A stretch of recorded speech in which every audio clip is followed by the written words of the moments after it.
Ya, Assalamualaikum warahmatullahi wabarakatuh. Halo semuanya, siswa-siswi kelas 12 Akuntansi Keuangan Lembaga. Semoga kalian dalam keadaan sehat selalu ya. Siap untuk mengikuti materi hari ini. Nah, di pertemuan kita yang kedua, ya, masih membahas bab pertama dengan materi pokok pajak penghasilan final. Nah, yang akan kita bahas hari ini yaitu ada 4 materi pokok. Yang pertama, penghasilan dari transaksi saham dan transaksi derivatif, penghasilan dari transaksi pengalihan hak atas tanah dan bangunan, penghasilan dari transaksi penyewaan tanah dan bangunan. Yang keempat, ada penghasilan dari usaha jasa konstruksi. Oke, kita langsung lanjut ke materi. Nah, penghasilan dari transaksi saham dan transaksi derivatif merupakan pajak penghasilan atas transaksi saham yang diatur dalam PP atau Peraturan Pemerintah Nomor 14 Tahun 97. Nah, apa yang dimaksud dengan transaksi derivatif?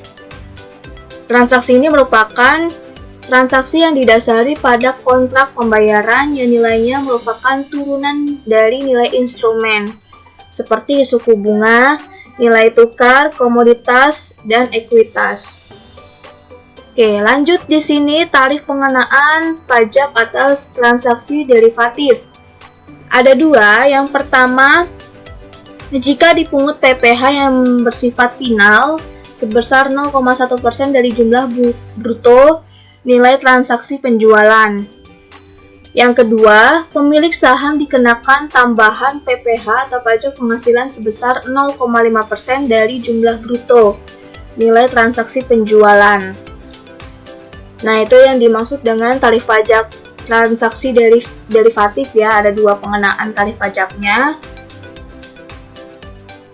Lalu yang kedua, materi yang kedua yaitu penghasilan dari transaksi pengalihan hak atas tanah dan bangunan. Jadi, untuk transaksi pengalihan hak atas tanah dan bangunan diatur dalam PP Nomor 71 Tahun 2008. Penghasilan yang diterima oleh orang pribadi atau badan dari pengalihan hak atas tanah dan bangunan wajib dikenakan PPh. Besar tarifnya berapa? Adalah 5%. 5% dari jumlah bruto nilai pengalihan hak atas tanah dan bangunan. Kecuali jika pengalihan hak atas rumah sederhana dan rumah susun. Jadi WP-nya atau wajib pajaknya dikenakan PPh hanya 1%. Ya. Diingat-ingat, jadi untuk transaksi pengalihan hak atas tanah dan bangunan, tarif pajaknya dikenakan 5% jika itu berupa tanah dan bangunan. Kalau rumah susun, dikenakan tarif pajaknya 1%. Oke, di sini kita langsung contoh kasus ya dari transaksi pengalihan hak atas tanah dan bangunan. Di sini ada PT Permatapuri merupakan perusahaan properti yang menjual 5 unit tanah dan bangunan di kawasan Permatapuri dengan harga 1 unitnya sebesar 1.500.000.000. Dan PT Permatapuri juga menjual rumah susun sebanyak 25 unit. 1 unitnya adalah 200 juta. Nah, sekarang kita diminta untuk menghitung ada 3. Yang pertama, kita harus menghitung PPh pengalihan hak atas tanah dan bangunan 5 unit dengan harga 1.500.000.000. Yang kedua, menghitung PPh pengalihan atas rumah susun sebanyak 25 unit dengan harga 200 juta. Nah, yang ketiga, berapa pajak yang dikenakan atau yang harus dibayar oleh PT Permatapuri. Nah, berikut penyelesaian untuk PT Permatapuri dari transaksi pengalihan hak atas tanah dan bangunan. Kita langsung ke contoh kasus transaksi hak atas tanah dan bangunan. Di sini ada contoh kasus yang pertama. Ada PT Permatapuri merupakan perusahaan properti yang menjual 5 unit tanah dan bangunan. Harga 1 unitnya sebesar 1.500.000.000. Lalu PT Permatapuri juga mempunyai dan menjual rumah susun ada 25 unit, satu unitnya sebesar 200 juta. Nah, di sini kita diminta untuk yang pertama menghitung pajak 5 unit atas tanah dan bangunan. Yang kedua, hitung pajak 25 unit atas rumah susun. Yang ketiga, hitung pajak PT Permata Puri yang terutang. Ya, jadi tadi sudah Ibu jelaskan bahwa untuk tarif pada transaksi hak atas tanah dan bangunan ya berbeda. Jadi 5% untuk tarif tanah dan bangunan.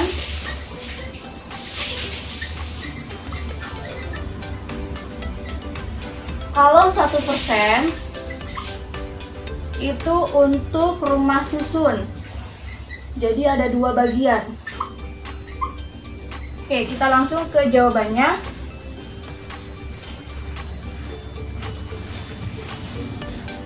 Kita hitung yang A.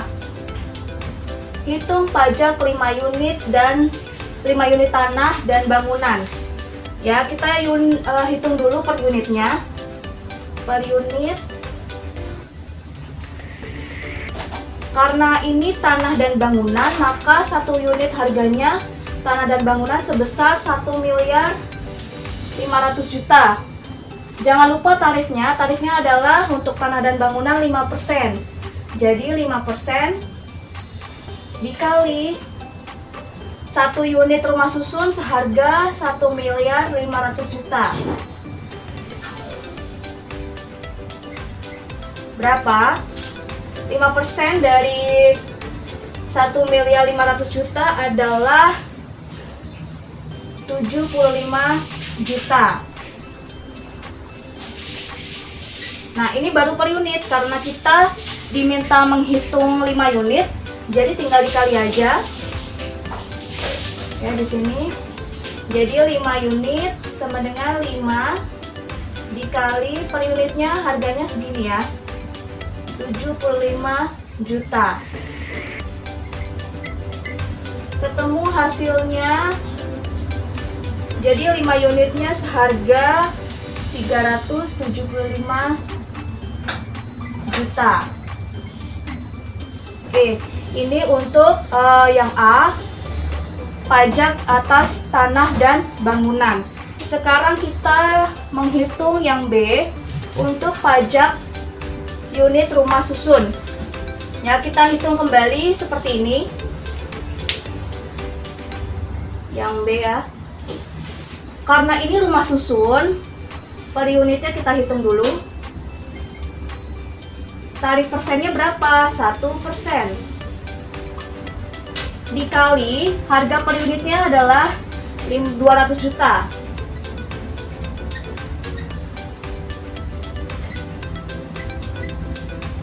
Oke. Ketemu hasilnya 1% dari 200 juta adalah 2 juta. Ini harga per unit dari rumah susun. Nah, karena yang diminta adalah 25 unit, ya, maka kita hitung 25 unit dikali harga per unitnya. Tadi ya, 2 juta. Ketemu berapa hasilnya? Sama dengan 50 juta. Oke, ini sebesar 25 unit. Ya. Nah, lalu yang C, yang diminta adalah hitung pajak yang terutang oleh PT Permata Puri, baik dari tanah dan bangunan serta rumah susun. Maka pajak yang terutang adalah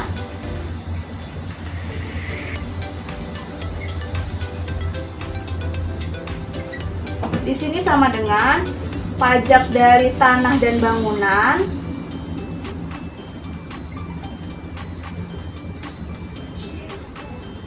ditambah dengan pajak rumah susun.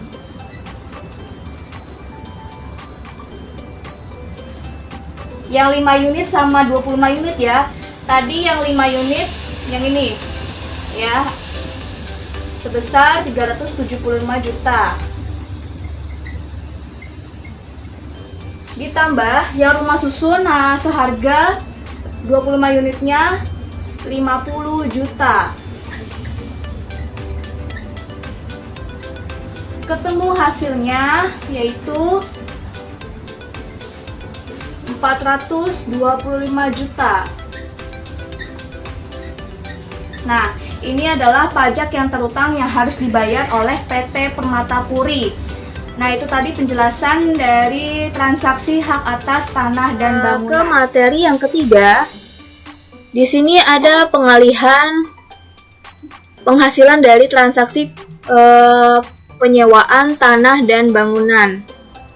Ya, kalau tadi pengalihan tanah dan bangunan, kalau sekarang adalah transaksi sewa tanah dan bangunan yang diatur dalam Peraturan Pemerintah Nomor 5 Tahun 2002 tentang pembayaran PPh atas penghasilan dari sewa tanah dan bangunan. Penghasilan yang diterima oleh orang pribadi atau badan wajib dikenakan PPh final. Namun apabila penyewaan bukan sebagai pemotong pajak, jadi PPh yang terutang wajib dibayar oleh orang pribadi. Nah, besar PPh-nya atau tarifnya berapa, Bu? Tarif PPh yang dikenakan untuk transaksi sewa tanah dan bangunan adalah 10% dari jumlah bruto nilai penyewaan tanah dan bangunan. Oke, kita langsung ke contoh kasus di sini. Nah, Ibu punya contoh kasus. Di sini ada PT Tamrin Square bergerak di bidang properti.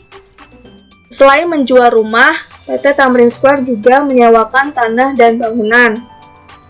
Pada bulan Juli 2019, PT Tamrin Square menyewakan properti berikut. Yang pertama, ruko kepada CV Mataram Sakti untuk 2 tahun seharga 120 juta. Ruko untuk CV Jaya Sakti untuk 5 tahun seharga 300 juta. Nah, kita diminta untuk menghitung PPh atas sewa ruko yang dikenakan oleh PT Tamrin Square berapa.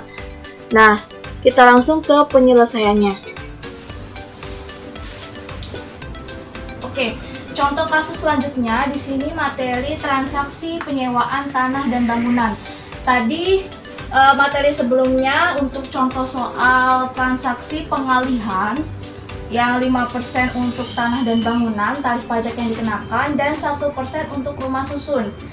Nah, sekarang kita akan menghitung bagaimana cara mencari pajak penghasilan final untuk transaksi penyewaan tanah dan bangunan. Di sini ada contoh soal PT Tamrin Square bergerak di bidang properti.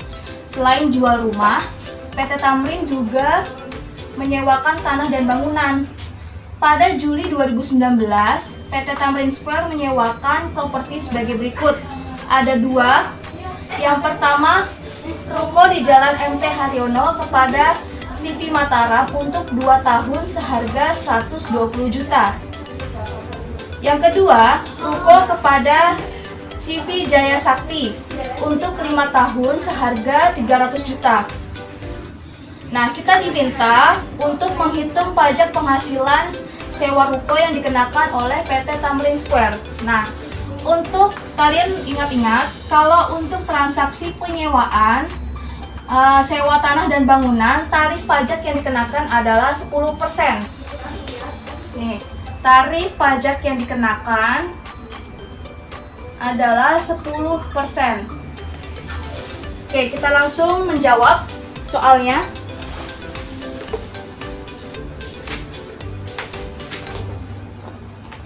Nah, kita jawab ya. Yang pertama dulu, untuk CV Mataram. Caranya mudah, kalian cukup mengkalikan tarif yang dikenakan dikali dengan harga sewa. Nah, untuk CV Mataram, ya, tarifnya adalah 10% dikali dengan seharga mana nih, MT Haryono kepada CV Mataram seharga 120 juta. Ya, dikali dengan 120 juta. Oke, seperti ini rumusnya. ya, tarif pajak yang dikenakan dikali dengan harga sewa. Sama dengan, nah, tarif pajak yang dikenakan adalah 12 juta. Nah, langsung kita yang kedua, yang B. Ruko kepada CV Jaya Sakti. CV Jaya Sakti, jangan lupa tarifnya adalah 10%, dikali dengan harga sewanya adalah 300 juta.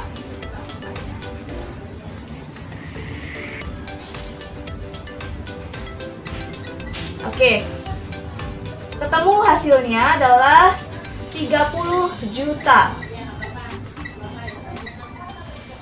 Oke, ini adalah jawaban untuk pajak penghasilan atas sewa ruko. Ya, untuk CV Mataram seharga 12 juta, untuk CV Jaya Sakti sebesar 30 juta. Nah, ada lagi ya, jumlah pajak yang dikenakan atau yang harus dibayar oleh PT Tamrin Square berapa? Nah, kita jumlahkan saja ya dari CV Mataram dengan CV Jaya Sakti. Ya, di sini yang C ya. Pajak penghasilan yang harus dibayarkan.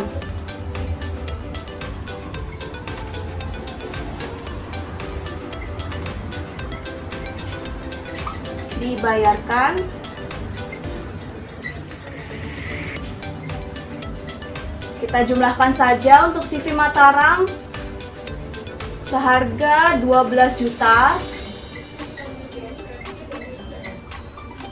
ditambah dengan CV Jaya Sakti sebesar 30 juta. Ketemu hasilnya adalah 42 juta. Nah, ini adalah 42 juta ini adalah pajak penghasilan yang harus dibayarkan oleh PT Tamrin Square. Terakhir yaitu ada penghasilan dari usaha jasa konstruksi. Jadi diatur dalam PP atau Peraturan Pemerintah Nomor 51 Tahun 2008 tentang pembayaran PPh atas penghasilan dari usaha jasa konstruksi.